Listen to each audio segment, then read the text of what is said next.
Bonjour à tous et bienvenue. Il est 13h33, nous nous sommes connectés un petit peu en retard, mais c'est pas grave. Bienvenue pour ce nouveau rendez-vous webinaire. Nous sommes le vendredi 5 juin et aujourd'hui, nous allons nous adresser aux hôteliers. Quels enjeux pour votre reprise d'activité? Bonjour à tous les trois. J'accueille trois intervenants aujourd'hui. On va commencer dans l'ordre d'affichage. Philippe Dallodière, bonjour. Bonjour. Bonjour Philippe. Alors, je reprends mes petites notes. Philippe, vous êtes dirigeant de Dallofi SA, vous êtes un franchisé Accor et vous avez donc 2 hôtels sur la région lyonnaise et un sur Roanne. Et vous êtes également membre associé de la CCI Lyon Métropole Saint-Étienne-Roanne. C'est tout à fait exact. Merci Charlène. Ensuite, j'accueille Laurent Jaume. Bonjour Laurent. Bonjour à tous. Bonjour, donc vous êtes dirigeant de l'hôtel Le Roosevelt à Lyon et vous êtes aussi le président des hôteliers de l'UMI Rhône. Exact. Parfait. Merci. Et enfin, bonjour Nicolas Rawel.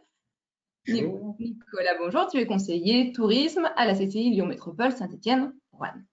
Je vous rappelle les règles du jeu. Nous avons 45 minutes à passer ensemble. Nous avons convenu avec nos trois intervenants du jour que je serai donc le relais de vos questions que vous pourrez nous poser directement via le chat. Nous sommes en petit comité aujourd'hui pour ce webinaire. C'est ce qui sera également très sympa et très interactif. Nous pourrons accueillir toutes vos questions et les retransmettre directement à nos trois intervenants du jour. Je vous rappelle simplement que le support de présentation vous sera partagé et envoyé par email et que ce webinaire sera disponible en replay sur notre chaîne YouTube dès demain matin, ou plus tard ce soir ou demain matin. Voilà, si comme moi vous avez oublié d'éteindre votre portable ou de le mettre en silencieux, je vous invite à le faire et je vous annonce tout de suite le programme de notre webinaire. Est-ce qu'on peut passer à la slide suivante simplement pour dire que Laurent, pardon, vous allez commencer à nous présenter les mesures qui ont été mises en place dans le guide des bonnes pratiques sanitaires, le travail collaboratif que vous avez fait au sein de l'UMI. Ensuite, Philippe Dallodière, vous nous parlerez des outils de réassurance que vous avez pu mettre en place dans vos établissements. Et puis, Nicolas, tu reprendras la main pour faire le point sur les aides mises à disposition à la date d'aujourd'hui et quelques slides sur le bilan hôtelier 2019 du Grand Lyon et sur le département de la Loire. Voilà, je crois que c'est tout bon. Laurent, je vous laisse la main pour commencer. C'est gentil, merci. Donc effectivement, on a été forcément impacté par ce virus qu'on a sous-estimé dans un premier temps, puis après on est tous rentrés en confinement et tous nos établissements ont été fermés. Donc la branche hôtelière et l'UMI et différents syndicats comme le GNC, le GNI, etc. ont mis en place un protocole et ont soumis un protocole justement pour barrer ou faire des mesures barrières contre ce virus qui était là. Je rappelle que les hôtels n'étaient pas sous fermeture administrative, contrairement aux restaurants et aux bars, que les hôtels sont restés fermés, enfin sont restés ouverts, pardon, et que du coup il a fallu effectivement réagir très très rapidement par rapport à ça. On était aussi confrontés sur le fait, comme les personnels soignants n'ont pas trouvé de masque, pas trouvé de gel, et heureusement que certains hôtels sont ouverts pour accueillir justement les personnels soignants, mais aussi les femmes battues, les gens qui étaient dans la rue. Enfin, voilà, il y a beaucoup d'hôtels qui sont restés ouverts. D'autres sont fermés parce que justement ils n'avaient pas de clients et il a fallu effectivement se restructurer et on a soumis effectivement au gouvernement des mesures, un protocole sanitaire, non seulement pour la branche hôtelière mais aussi pour toutes les autres branches qui sont l'hôtellerie, la restauration, les cafés, les bars et les établissements. Aujourd'hui, ce protocole il a été validé et que effectivement il est relativement simple, même si on essaie d'élargir un petit peu les choses. Et on rappelle simplement que le port du masque, il est forcément préconisé un petit peu partout, surtout quand on fait des déplacements et quand on rentre dans des lieux, des ERP comme nos établissements, que de mettre du gel à disposition régulière pour toutes les personnes qui entrent dans nos établissements. Bref, il faut sécuriser un peu ce qu'on a été dit, qu'il faut sécuriser sans effrayer. Aujourd'hui, c'est toutes ces règles-là qui sont simples. Alors après, on peut en mettre davantage. Nous, on a mis, par exemple, on a préconisé, étant donné qu'on sait qu'on va y avoir une activité qui va redémarrer tout doucement, préconiser le fait que les chambres soient mises ce qu'on appelle en jachère, c'est-à-dire les chambres qui soient, après un départ, que les chambres soient laissées ouvertes et que soient aérées. justement pour faire en sorte qu'on puisse ne pas véhiculer ce virus. Et puis, le protocole, c'est effectivement, autant en réception, il est relativement simple parce que on met des plexis, les gens ont des masques, on met du gel hydroalcoolique à disposition, que on évite tout contact papier avec les clients, etc. Autant dans les chambres, il est un peu plus compliqué dans le sens que il faut que qu'il y ait une espèce de marche en avant, faire en sorte que justement les personnes qui nettoient les chambres, elles aillent enlever le linge qui est souillé, mais surtout que ça ne soit pas les mêmes personnes qui enlèvent le linge souillé, des personnes qui refont la chambre à blanc, comme on l'appelle les chambres propres. Et donc, c'est tout ce système-là qu'il faut effectivement mettre en place. Il ne faut pas que les personnes se croisent, il ne faut pas que les personnes utilisent un chariot qui ne leur appartient pas, il faut utiliser des produits qui sont pas bactéricides, mais plutôt virucides, parce que c'est ça qu'on veut combattre. Il faut enlever tous les supports qui existent dans une chambre, c'est-à-dire ça peut être ce qu'on appelle le guest directory, ça peut être les coussins, ça peut être les plateaux de courtoisie, les mini-bars aussi. Il faut effectivement que les femmes de chambre, quand elles font les chambres, qu'elles mettent des surblouses et que forcément elles prennent aussi des douches après. Enfin, si possible, quand elles rentrent dans l'établissement, surtout si elles viennent en transport en commun, et puis qu'elles reprennent une douche à la fin quand elles sortent, et surtout qu'elles se changent régulièrement quand elles a fait une chambre en recouche, avant qu'elles puissent refaire une chambre à blanc si jamais c'est la même personne. Aujourd'hui, on a beaucoup de produits qui sont maintenant mis à disposition. Je pense que là, beaucoup d'établissements peuvent réouvrir. Et donc, on peut utiliser effectivement les produits. Il faut effectivement l'initier maintenant. Il faut faire en sorte que ce protocole soit mis en place. Ça, c'est une évidence, mais surtout accepté et validé. Nous sommes des professionnels du nettoyage. Donc, pour nous, c'est une évidence que tout ce qui était hygiène et sécurité, pour nous, c'est une évidence. Aujourd'hui, il est un petit peu renforcé.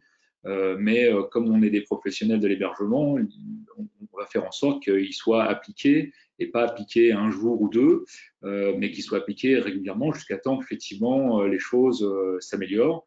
Aujourd'hui, le protocole qui a été validé, il a été validé jusqu'au 22 juin. D'ici le 22 juin, peut-être qu'il sera peut-être un peu assoupli, mais il faut toujours et faire attention que on n'ait pas de relâche par rapport à ça, parce que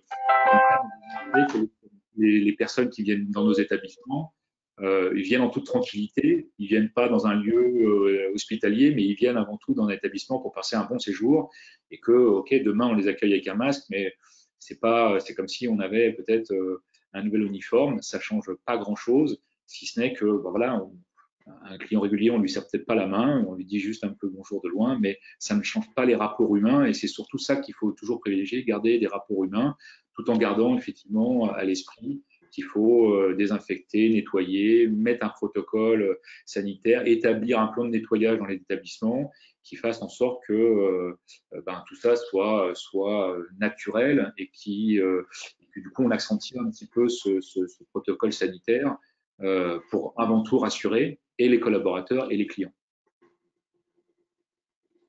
Alors, en ponctuation éventuellement de ce que Laurent a pu poser, c'est vrai que ce qui est important, et c'est également de rappeler que naturellement, on est un métier d'accueil. Et quand on s'adresse déjà naturellement à des gens qui sont loin de chez eux, et pour qu'ils puissent pleinement se reposer, historiquement, ils ont toujours eu besoin d'être rassurés quand ils franchissaient la porte d'entrée d'un établissement hôtelier.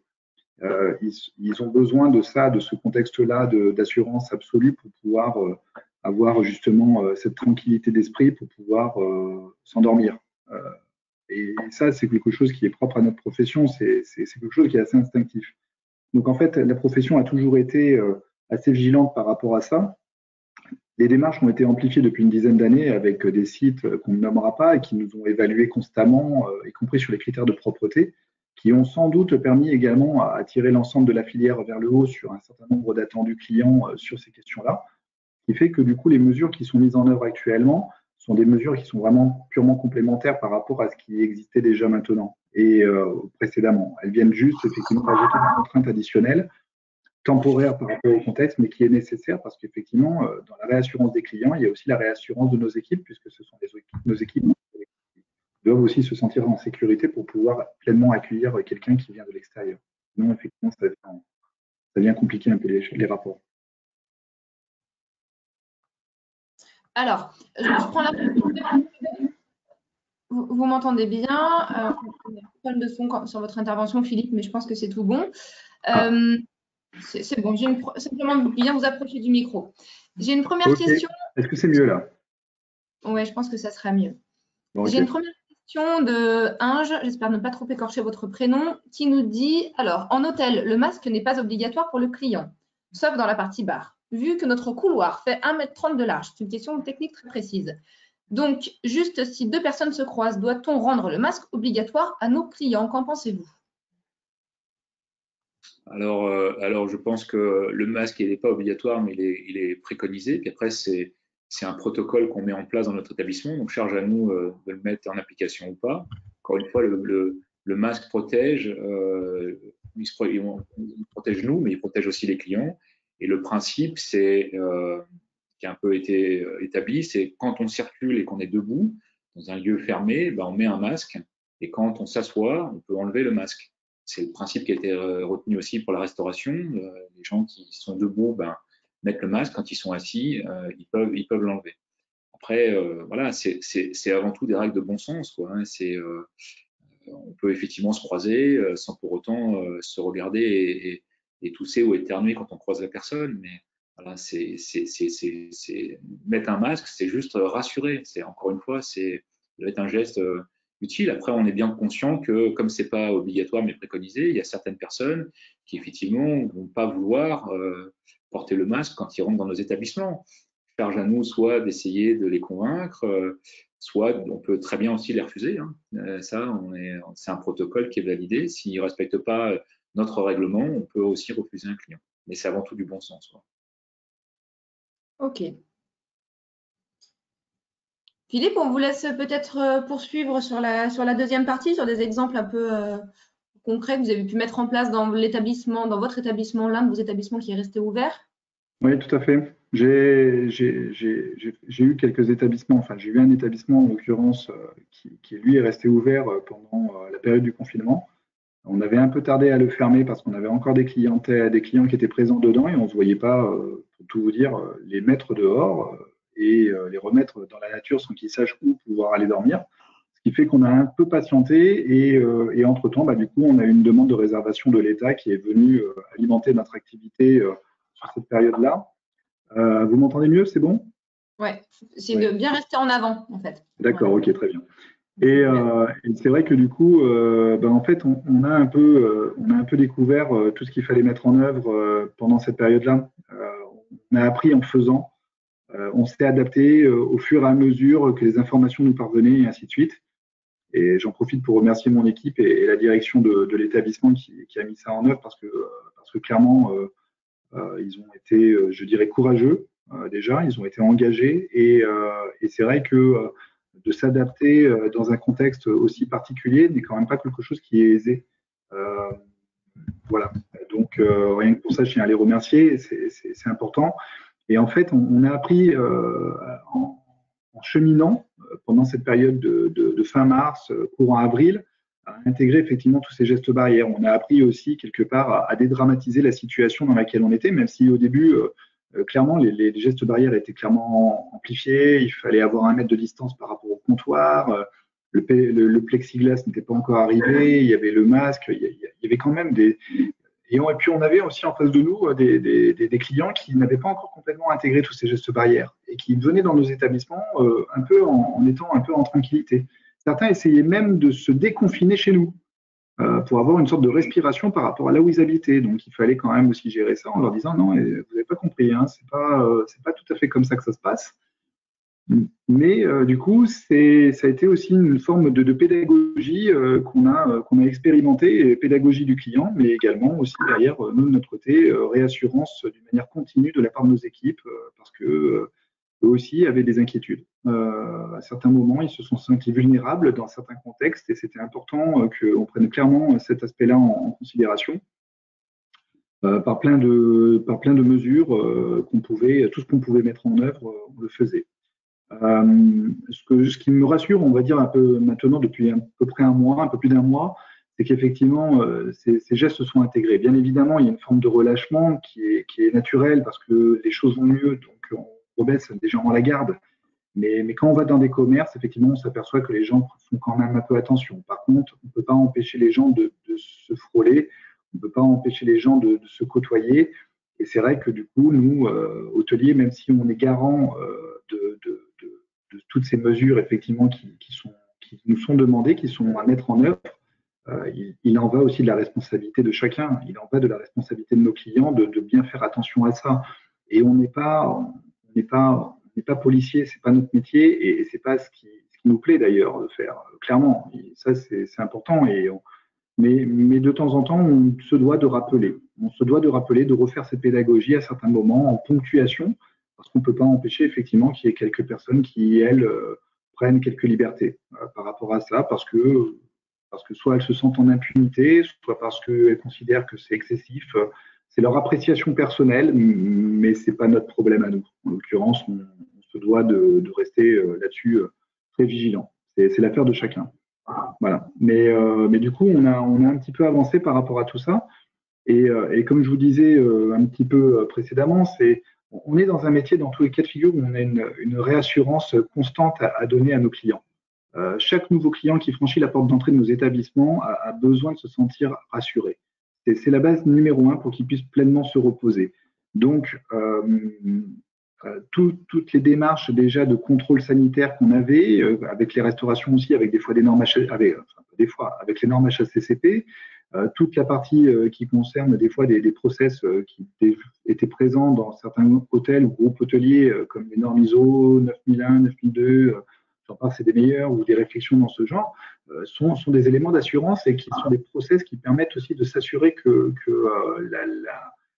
l'établissement est sain dans tous les sens du terme. Et donc des contrôles siliqueurs. Alors excusez-moi, je cite beaucoup de marques, je ne suis pas là pour faire de la publicité, mais néanmoins, c'est des professionnels du métier qui viennent également donner des points de vigilance et qui viennent challenger également l'expertise et le professionnalisme de l'exploitant pour l'obliger du coup à être toujours le plus carré possible dans la tenue de ses établissements sur ces questions-là. Donc du coup, la mise en place de tous ces process qui se sont rajoutés là au niveau des procédures sanitaires sont des choses qu'on a intégrées. Il y a des choses effectivement qui sont moins confortables, il y a des choses effectivement qui viennent clairement rabattre les cartes sur un plan économique. Et honnêtement, depuis deux mois déjà, les cartes sont rabattues totalement. Donc c'est même plus maintenant. Enfin, le mal est fait. Maintenant, il faut au contraire renforcer la notion de confiance de tout le monde, de nos clients, de nos équipes, de nous également en tant qu'exploitants. On a besoin tous, êtres humains que nous sommes, d'avoir tous les éléments autour de nous qui nous permettent de se dire on est de nouveau en sécurité et on peut de nouveau voyager en tranquillité. Ça, c'est quelque chose qui est vraiment important et du coup, c'est l'affaire de chacun, c'est l'affaire de tous les hôteliers, c'est l'affaire de tous les restaurateurs, c'est l'affaire de tous les patrons de bar, c'est l'affaire de tous les commerçants, c'est l'affaire de l'ensemble des personnes qui voyagent, d'être attentifs également à ça, et parce que s'est aperçu avec cette crise qu'en fait, il fallait qu'on prenne soin des uns des autres, ce qui était quand même assez récent, puisqu'on était tombé quand même on est quand même dans un monde assez individualiste, et là, d'un seul coup, tout le monde a pris conscience qu'en fait, on était ultra interdépendants. Et là, clairement, c'est l'exemple concret qui permet de bien le mettre en évidence. Ça, c'est un peu le contexte. Après, sur le point qui est important aussi dans la réassurance au niveau des collaborateurs, c'est aussi de ne pas oublier, là je vous ai parlé de ceux qui étaient présents au moment où le confinement était quand même acté, c'était aussi de ne pas oublier tous ceux qui restaient encore chez eux et qui subissaient quelque part l'inertie et le contexte du confinement, avec malheureusement pas une activité qui leur permette de se changer les idées. Donc, qui subissaient, on va dire, aussi les informations qui parvenaient à droite et à gauche et qui étaient très anxiogènes. et il faut refaire groupe. Ça, c'est quelque chose qui est très important, qu'on a un peu, peut-être, de temps en temps, un peu négligé, mais une entreprise, c'est avant tout un collectif humain. C'est des interactions qui sont permanentes, c'est vraiment une émulation collective. Une entreprise, c'est vraiment un collectif qui vibre, qui a besoin d'aller dans une direction. Et de refaire groupe, c'est aussi remettre les gens, refaire venir nos équipes sur le lieu de travail avec justement les éléments qui permettent de les rassurer. Et ça, effectivement, là, pour le coup, le protocole sanitaire a été quand même quelque chose qui était juste essentiel et qui, justement, a permis de faire prendre conscience, y compris à nos propres collaborateurs, que les choses étaient bordées. On ne les exposait pas. On faisait tout pour ne pas les exposer. Donc ça, c'était un point qui était important. Mais néanmoins, avant qu'ils franchissent même le pas de ressortir de chez eux, il y avait tout un travail en amont, malgré tout, de réassurance, de communication. Et je pense que c'est très important que les équipes en encadrement communiquent avec leurs collaborateurs directs, justement pour leur transmettre effectivement cette information. On a vu l'émergence effectivement de la visio, on en est un bel exemple. On a vu également des groupes de WhatsApp. Et je pense que ça a été aussi quelque chose qui a permis de conserver du lien et qui a permis aussi de prendre la température de chacun. La température, je me comprends, hein, pas dans le cas pour s'assurer que les personnes étaient malades ou pas, mais simplement pour savoir dans quel était leur état d'esprit, quelles étaient leurs craintes, et ainsi de suite, et si éventuellement ils se projetaient pour de nouveau retravailler. Et ça, c'est quelque chose qui, pour moi, a été quand même assez révélateur, c'est que j'ai eu des moments de doute absolus dans cette phase de confinement, de mise en confinement, d'arrêt d'activité avec voilà. Et en même temps, j'ai eu des moments de joie super en faisant une visio avec une de mes équipes où j'avais 35 collaborateurs en face de moi. C'était extraordinaire. Ils avaient tous la banane, ils étaient contents. Ils échangeaient entre eux. La visio faisait qu'ils s'échangeaient entre eux. J'ai pas pu en placer une. C'était sympa. Et, et du coup, ça, c'est aussi des moments qui sont super importants parce que c'est de voir effectivement qu'ils avaient plaisir à se retrouver. Je me disais, tiens, on est en train de gagner le fait que quand on va reprendre, ils vont avoir du plaisir à y aller. Et ça, clairement, c'est aussi des moments qui sont des moments importants parce que des fois, quand on est pris dans notre travail, on ne voit pas forcément toutes les interactions humaines qui se font autour de nous, même s'il y en a, bien évidemment, mais on n'en est pas partie prenante. Et de les voir d'une manière aussi nette, c'est super. Voilà. C'est aussi ces choses-là qui, je pense, qu'il faut savoir mettre en évidence. C'est la qualité, la richesse humaine aussi qui se déploie à travers ce qu'on est en train de traverser. Ok. Alors, je reprends le chat. J'ai une première question de Frédéric qui nous demande s'il existe une norme ISO pour le nettoyage des chambres. Alors, non, par ma connaissance. Peut-être qu'effectivement, ça fera partie des sujets qui vont revenir un petit peu sur la table prochainement. Ce qui est certain, c'est qu'il y a des groupes hôteliers qui travaillent, eux, sur des certifications avec des entreprises de certification, justement, pour donner cet élément de réassurance, où on est plutôt sur une validation comme quoi tout le protocole est bien mis en œuvre et que les standards, en tout cas du groupe, soient respectés en conformité avec on va dire avec le protocole sanitaire. Après, est-ce qu'il y aura dans la profession quelques acteurs ou au niveau des syndicats une volonté effectivement de devoir généraliser ce type de label, ce type de certification? Peut-être qu'effectivement ça viendra, mais à ma connaissance, à ce jour, ce n'est pas le cas. Okay. Peut-être compléter mes propos si tu as de l'info. On a quand même un métier d'humain et l'humain est au cœur de nos métiers. Et après, c'est la responsabilité de chaque établissement d'établir son protocole et de le faire valider. Après, on peut effectivement s'appuyer sur un organisme comme Securitas, Veritas, etc. Mais c'est d'abord l'hôtelier qui prend cette responsabilité et il prend l'engagement vis-à-vis de lui, de son personnel, mais aussi vis-à-vis de ses clients. Et c'est la plus grande marque, c'est ça. C'est de montrer, c'est de dire ce qu'on fait et faire ce qu'on dit. C'est vraiment pas se cacher sur un label. Après, ça peut rassurer, on est bien d'accord. Mais c'est un peu comme si on disait qu'on avait X étoiles et que derrière, on ne respectait pas les normes d'hygiène. Ça ne sert à rien. Non, c'est vraiment, tous ces labels type ISO sont vraiment ce qu'on appelle des process de démarche imprimante. En fait, c'est une roue qui s'arrête jamais et ça oblige à se remettre en cause. Donc, c'est très bien en soi parce que ça permet aussi à l'exploitant d'avoir une sorte de contrôle continu de sa compétence en tant que telle et comme quoi il s'assure qu'il fait bien les choses correctement. Et s'il s'aperçoit en étant évalué par un organisme extérieur qu'il n'y est pas totalement, ben, ça lui permet effectivement de se réajuster. C'est toujours au bénéfice, clairement, hein, moi j'en suis intimement convaincu, c'est toujours au bénéfice du client. Et donc, si c'est toujours au bénéfice du client, c'est toujours au bénéfice de l'exploitation hôtelière, clairement. En fait, mais c'est surtout un état d'esprit. C'est-à-dire de dire que rien n'est jamais acquis et qu'il faut, il faut, Une il remise faut en question. voilà, se remettre à niveau. Je continue dans le même état d'esprit. J'ai une question d'Henriette qui nous demande, pensez-vous que les vérifications comme Room OK, c'est vous Philippe qui en avez parlé, vont augmenter la confiance des clients? Alors, les vérifications Comme Room OK. C'est une application, tu peux en parler si tu veux, Philippe.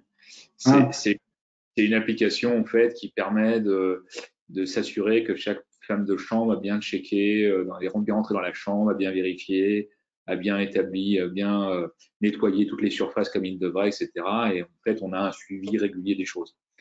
Et c'est encore un outil. Après, tous ces outils-là ont un coût et soit on se repose sur un outil, soit on, on décide nous-mêmes de respecter ce protocole et d'avoir une certaine moralité dans le métier. Donc, c'est bien d'avoir cet outil-là. C'est complémentaire. Je suis entièrement d'accord et ça permet de rassurer l'exploitant, de dire que la chambre a bien été faite et que le protocole a été fait. Mais il faut d'abord s'assurer que si la femme de chambre, elle a bien été formée et qu'elle respecte bien ce protocole. Voilà. ou qu'elle a très très bien compris quel était l'intérêt de la chose, y compris pour elle. C'est le sens des choses, parce que si on fait les choses sans sens, ça sert à rien. Moi, j'ai un type d'exemple, j'ai des veilleurs où ils respectent un protocole qu'ils doivent faire la nuit et la feuille est faite justement pour qu'ils puissent rien oublier et en fait ils font ce qu'ils pensent être bien d'être fait et puis avant de partir ils prennent la feuille, ils cochent toutes les cases et puis ils signent et puis ils partent. Donc ça ne sert à rien quoi. Voilà. Donc c'est bien mais ça dépend comment on l'utilise. Voilà. Et ce qui est bien c'est qu'on cette période-là on va être dans l'ère du digital. Donc on voit aussi par exemple tous ces supports là les cartes de bar, les guest directory, etc. On voit que maintenant, il y a des applications qui naissent avec des espèces de QR codes où le client arrive, il scanne le QR code et il a tout ce qui se passe dans l'établissement. Bon, bah, ça va forcément se développer, se généraliser. Et je pense que c'est plutôt bien. Encore une fois, c'est un coût. C'est plutôt bien quand ça va dans le sens du client. Mais n'oublions pas l'humain. L'humain, c'est le cœur de notre métier et la confiance comme ça a été dit par Philippe, les gens doivent être rassurés et confiants. Et c'est pour ça qu'on est des professionnels, contrairement à forcément d'autres types d'hébergements où on cherche d'abord un prix, mais qui sont pas vérifiés, pas contrôlés, etc. Même si certains disent que c'est propre chez eux. Bon, bah nous, comme on est des professionnels, c'est un coût, mais c'est un coût qui est fait pour rassurer les gens. Ok. Alors, sur les exemples, excusez-moi Charlène, sur les exemples effectivement que Laurent a posés, effectivement, moi j'ai mis ça en place, le QR code au niveau du restaurant, par exemple, sur une carte, pour que les gens puissent télécharger. Et effectivement, la digitalisation, je pense que la situation a vraiment permis une accélération ou une prise de conscience. Après, effectivement, ça ne remplace pas la capacité de nos équipes, de nos collaborateurs et collaboratrices à justement pouvoir avoir l'attention supplémentaire qui va pouvoir aller dans le sens effectivement de la demande du client. Ça, c'est un point qui est numéro un. Et en fait, on revient juste à l'essence de notre métier, c'est-à-dire c'est cette empathie, cette capacité à un moment donné à se mettre à la place de l'autre pour comprendre quel est son besoin. Et en fait, il n'y a aucun process qui peut fonctionner, il n'y a strictement rien dans la formation de nos équipes qui peut fonctionner si nos collaborateurs, nos collaboratrices ne comprennent pas pourquoi ils font pourquoi en fait on leur demande de faire telle chose. C'est le sens. En fait, il faut remettre à chaque fois le sens de ce qu'ils font. Et là, clairement, on est quand même sur quelque chose qui est quand même assez compréhensible quand même. Donc, j'ai un peu moins d'inquiétude là-dessus que sur un certain nombre de process en réception qui, des fois, je me dis moi-même, c'est complètement inutile. J'allais vous relancer justement tous les deux quand on a préparé ce webinaire sur les petites attentions qui font plaisir, ce que vous avez pu mettre en place ou ce que vous allez mettre en place là à très court terme. Donnez-nous quelques exemples. Je trouve que c'est intéressant de partager ça avec d'autres confrères potentiels. Alors moi j'ai mis en place, parce qu'en fait on se disait comment on va mettre des bornes de gel hydroalcoolique un peu partout. À chaque fois qu'on va pousser une porte, il faudra mettre un distributeur, etc. Et en fait, ce que j'ai fait, c'est que j'ai mis vous savez, dans les hôtels, il y a beaucoup de produits d'accueil. Et donc, du coup, on a fait des produits d'accueil en forme de gel hydroalcoolique. Donc, c'est des petits flacons qu'on va remettre à chaque client. Et forcément logoté, parce que du coup, ça va être, on va faire un peu de promo. Et du coup, il l'aura toujours avec lui et ça permettra de circuler dans l'établissement, mais aussi en dehors, parce que toutes ces règles-là, elles sont pas propres à l'hôtelier. On disait que c'était du bon sens et du civisme. Et le civisme, ça s'arrête pas à la porte d'un hôtel. Ça va quand on est en dehors d'un hôtel. Et nos clients ne voyagent pas que dans un seul établissement. Ils vont au restaurant, dans les bars, et dans la rue, et dans les commerces. Donc voilà. Et donc on a mis ce petit gel à disposition. Je pense que ça fait un cadeau, un peu de bienvenue. Plutôt que de le mettre en chambre, on va le remettre à la réception. Et voilà, je pense que le client il sera content d'avoir déjà un petit cadeau et en plus, qui plus est, un cadeau utile et de circonstance. Et vous, Philippe? Ouais, alors bon à ce stade, j'ai pas tellement pensé à ça. Pour être tout à fait honnête, moi le premier cadeau que je fais à mes clients, c'est déjà d'être ouvert. C'est déjà pas si mal.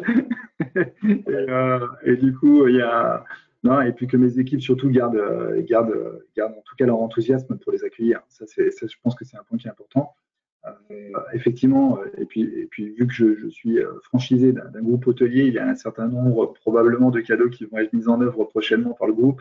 J'ai pas encore la primeur de l'information à ce jour pour pouvoir le dire, mais je pense qu'effectivement il va y avoir ces besoins-là, mais on met le gel hydroalcoolique à disposition à l'accueil avec un distributeur automatique ou sans contact, ça a été mis en œuvre. On a mis des masques à disposition avec des gants. Au début, on avait mis les gants. C'est quelque chose qu'on a enlevé parce qu'effectivement, il y a un vrai sujet dessus et mieux vaut des mains propres que des gants souillés. C'est pas là qu'il y a le sujet. Mais je pense qu'effectivement, prochainement, on va avoir, je sais pas, on va voir fleurir dans bon nombre d'hôtels des visières logotées pour pouvoir circuler ou du gel. Voilà. Bref, j'en sais trop rien, mais je pense qu'effectivement, il y aura forcément Ok. des gifts. Ce que je disais, moi, c'était un clin d'œil, mais après, toute l'année, les hôtels font des efforts ou des cadeaux à leurs clients. Ouais, c'est exactement ça. C'est exactement ça. Des cadeaux en chambre avec une bouteille, une corbeille de fruits. Enfin, ça, on n'en parle pas et Philippe n'en parle pas, mais tous les hôteliers le font et c'est des petits cadeaux qui font plaisir. On est là pour donner du bonheur et du plaisir à nos clients. Donc, voilà, toutes ces marques d'attention, on le fait. Moi, je fais ça parce que c'est un clin d'œil. Et puis, au lieu de le mettre en chambre, parce qu'on a tous des produits d'accueil, donc c'est un cadeau. Voilà, donc c'est juste un clin d'œil. Il n'y a pas besoin, à mon avis, d'accentuer davantage, quoi, je pense. Ouais, mais je pense que par contre la cagoule pour cet hiver va revenir à la mode à fond. Ouais. Parce qu'elle protège le nez, la bouche et honnêtement pour aller gratter sa voiture quand il y a du givre, ce sera parfait. Donc avec le petit logo, tu vois, de nos établissements, ça aura de la gueule. Ok, messieurs, j'ai deux petites questions que je pense que je vais adresser à Laurent. Je vais vous demander d'y répondre assez rapidement parce que là, on a dépassé le temps. Il va falloir que je donne la main à Nicolas ensuite. C'est Henriette qui nous pose une question. Comment vous êtes organisé pour le service du petit déjeuner? Et la deuxième question, je les pose en même temps. Si vous n'avez pas la possibilité de mise en jachère d'une chambre, que pensez-vous du brumiseur? Vous avez 2 minutes. Alors, ok. Le petit déjeuner, le principe, c'est nous, on s'est organisé pour faire le petit déjeuner en chambre. Donc, on a fait que du jetable pour faire simple. Et en fait, on met à disposition, enfin, les gens vont choisir entre une boisson chaude, une boisson froide, des viennoiseries, etc., qu'on va donc mettre individuellement dans un sachet ou sur un plateau et qu'on va disposer à l'entrée de la chambre. Le principe, c'est jamais de rentrer dans la chambre. Et après, le client, il a aussi la possibilité soit de le consommer dans sa chambre, soit de le consommer à l'extérieur, soit de venir éventuellement dans la salle petit déjeuner, forcément respectant la séparation d'un mètre, etc., etc. On pourrait aussi envisager de faire le petit déjeuner sous forme de buffet, mais ça voudrait dire que tous les produits devraient être emballés. Donc, ça manque de sens, ou alors ça voudrait dire qu'on pourrait le faire, mais que les gens prennent le petit déjeuner dans la salle, mais qu'on devrait servir individuellement chaque personne. On devrait demander à chaque personne ce qu'elle aimerait avoir. Donc aujourd'hui, c'est ça. Demain, peut-être que ça va s'assouplir un peu. Donc, je pense que c'est comme ça qu'il faut faire et les gens comprennent en fait globalement. Hein, c'est pas un souci. Et disons que la problématique du petit déjeuner, c'est effectivement que l'offre peut être un peu trop limitée dans la perception ramenée au prix pratiqué. Et ça, c'est un vrai. On s'aperçoit déjà que c'est un peu une problématique de satisfaction. On voit qu'il y a une insatisfaction par rapport à ça déjà. Donc, c'est vrai qu'on va revenir, je pense, à mon avis, progressivement à la formule type buffet ou à un service déjà avec des plateaux déjà proposés, tout prêt, dressés pour nos clients. Et on s'occupera du service du café à table, peut-être. Ça peut être une solution comme ça intermédiaire. Mais c'est vrai qu'actuellement, je pense qu'il est encore un tout petit peu trop tôt parce que justement, on s'aperçoit, y compris nos clients, certains ont naturellement aiment sociabiliser et ont besoin de sortir de leur chambre pour prendre le petit déjeuner. Il y en a d'autres qui, au contraire, ont encore les pétoches et c'est tout à fait humain. Il y a rien à dire par rapport à ça et ont besoin d'être dans leur chambre. Là-dessus, donc il va falloir qu'on fasse encore assez preuve de souplesse dans les mois qui viennent, je pense, par rapport à ce sujet. Mais on va revenir à une normalité, je pense, progressivement. Mais c'est trop tôt. Et sur la deuxième question, sur le brumiseur, vous en pensez quoi? Alors je pense... Vas-y, Philippe, si tu veux. Toi. Moi, mon point de vue, c'est que c'est pas forcément nécessaire. Après, on voit fleurir tout un tas d'appareils, de brumiseurs, de désinfection, etc. C'est bien, encore une fois, si on a les moyens de le faire. Ça a forcément un coût. Après, si on respecte le protocole et si on est méticuleux dans ce qu'on fait, je pense qu'il n'y a pas de risque. Après, le risque zéro, il n'existe pas. Nous ne sommes pas en chambre froide, en salle blanche, pardon, et donc du coup, ça n'existe pas. Après, il faut être juste méticuleux, prendre plus de temps qu'à l'accoutumée. Forcément, faire une chambre aujourd'hui, ça va prendre plus de temps qu'hier, mais en tout cas, si on respecte ça, il n'y a pas de raison d'acheter des produits. Voilà, c'est bien, mais c'est pas forcément nécessaire. À part là pour compléter un peu ton propos, Laurent, à part si effectivement vous enchaînez plusieurs jours de suite avec une belle capacité hôtelière, en tout cas un bon remplissage, et auquel cas d'attendre une journée de mise en jachère d'une chambre vous est contraignant sur un plan économique et que vous voulez la relouer le soir même ou le lendemain, là pour le coup effectivement d'avoir effectivement ce type d'appareil va permettre effectivement de désinfecter la chambre un peu plus rapidement et de pouvoir la relouer dans la foulée. Ça, c'est quand même un point effectivement qu'il ne faut pas négliger. C'est à vous de voir au niveau de votre modèle économique qui est plus approprié. Par contre, au-delà du produit, ce qui est important également, c'est la protection du collaborateur ou de la collaboratrice qui interviendra dans la chambre à ce moment-là. Et il faut qu'il soit bien équipé, effectivement, avec, je crois, une tunique, si je ne me trompe pas, ou comment on peut appeler ça, une blouse, c'est ça ouais. J'ai plus le terme excusez-moi, en bouche actuellement, mais et ça, c'est important, effectivement, que ça puisse être. Si je veux juste rajouter un mot très rapidement, je sais qu'on doit passer la parole à Nicolas. Ouais. Ce que je conseille, c'est effectivement de faire signer le protocole par tous les salariés. Ça voudra dire effectivement qu'ils l'ont bien pris en considération et c'est pas que des paroles. Et donc, du coup, ça met un certain engagement. Il est bien aussi de mettre un référent spécial Covid dans l'établissement, qui en fait, lui, va être un peu le garde-fou un petit peu à l'intérieur de chaque établissement, parce qu'on sait très bien qu'il peut y avoir un peu une certaine relâche, surtout quand on voit que c'est pas forcément nécessaire et que, bon, voilà, on entend parler que tout le monde, on voyage dans les avions blindés et que ça pose pas de problème. Et puis, il faut aussi, le troisième élément, remplir ce qu'on appelle le document unique des risques, qu'il faut effectivement remplir pour se préserver effectivement l'hôtelier, comme quoi il a vraiment fait le nécessaire, il a pris l'engagement. Alors, il y a un outil qui s'appelle OIRA, qui effectivement aide, parce que je sais que c'est un document un petit peu indigeste pour beaucoup d'établissements hôteliers, et c'est un outil OIRA, je pourrais vous donner les coordonnées, qui permet d'aider à remplir ce document unique avec le protocole du Covid. Okay. Merci messieurs. Je laisse la main à Nicolas parce qu'il lui reste 3 minutes. Il a encore des choses à nous dire. C'est parti Nicolas. Alors, bonjour à toutes et à tous. On va faire un point rapide en fait sur les aides à disposition. Donc, on n'a pas non plus beaucoup de temps, mais ce sont des éléments en fait que vous avez déjà eu normalement, des informations concernant le fonds de solidarité notamment. Donc, je vais les détailler très rapidement, puisque à date, on sait que on a en fait des critères d'éligibilité qui vont être revus de toute façon, puisqu'on a un comité interministériel qui s'est tenu à la moitié du mois de mai et qui allait relever en fait les critères d'éligibilité. Donc, c'était pour bénéficier d'une aide mensuelle qui peut aller jusqu'à 1 500 €, qui est complétée adoptées notamment par la région. Sur l'espace métropolitain lyonnais, il y a aussi une aide en fait qui est couplée, qui vient de la métropole également. Le Fonds de solidarité dispose d'un deuxième volet donc, qui concernera les établissements qui sont déjà éligibles au volet numéro 1, mais qui sont dans une impossibilité de régler en fait leur dette à 30 jours. Donc, c'est vraiment des problèmes de trésorerie qui sont plutôt graves en fait à ce niveau-là. Et ce sont en fait des éléments qui sont sûrement amenés à changer avec les nouveaux volets qui vont apparaître et les décrets d'application qui tardent un tout petit peu à venir, mais qui seront bientôt publiés. On a la chance aussi sur la région d'avoir un fonds régional en fait d'urgence, tourisme et hébergement. Donc là où ça peut énormément concerner les hôteliers, c'est que ça couvre notamment les emprunts qui sont liés à des investissements pour la modernisation des établissements. Donc, il faut avoir une perte de chiffre qui soit au moins de 20%. Et à partir de là, on peut solliciter en fait cette aide qui est régionale, donc, qui est assez large et qui peut aller jusqu'à 5 000 € donc, au niveau du forfait. Pour l'instant, on est sur ce type d'aide-là.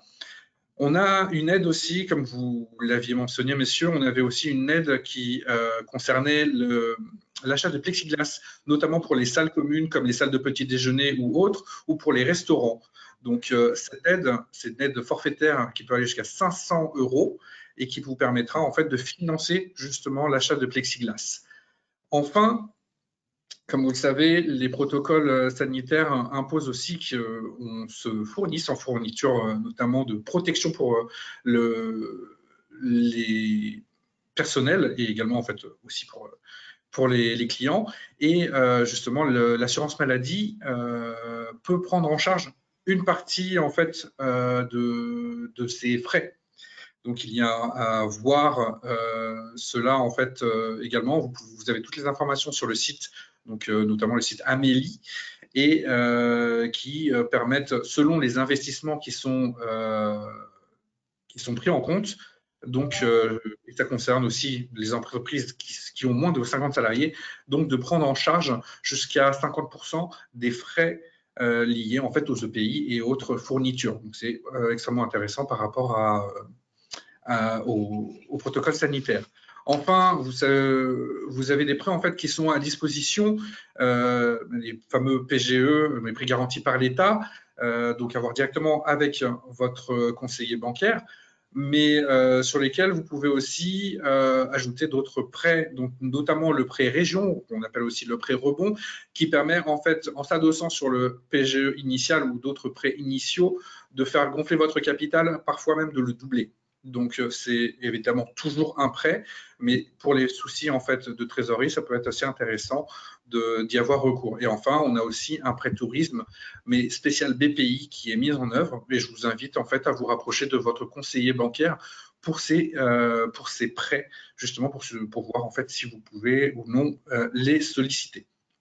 On va passer très rapidement aussi à ce n'est pas une aide, mais c'est un dispositif en fait qui est mis en place, donc cette fois-ci sur l'espace métropolitain lyonnais. Donc c'est la charte sérénité qui permet en fait de s'engager aujourd'hui donc dans la mise en œuvre en fait du protocole. Donc c'est une charte qui est mise en place à partir d'aujourd'hui. Vous avez en bas de l'écran le lien vers le site et c'est aujourd'hui libre au niveau du prix, puisqu'en fait c'est gratuit de s'y engager et surtout c'est une façon à la fois de rassurer les visiteurs qui soient locaux, régionaux ou nationaux voire internationaux et surtout permettre en fait d'avoir un visuel distinctif par rapport en fait à la cohérence d'un parcours client qui est rassurant aujourd'hui, notamment par la mise en œuvre en fait des protocoles sanitaires.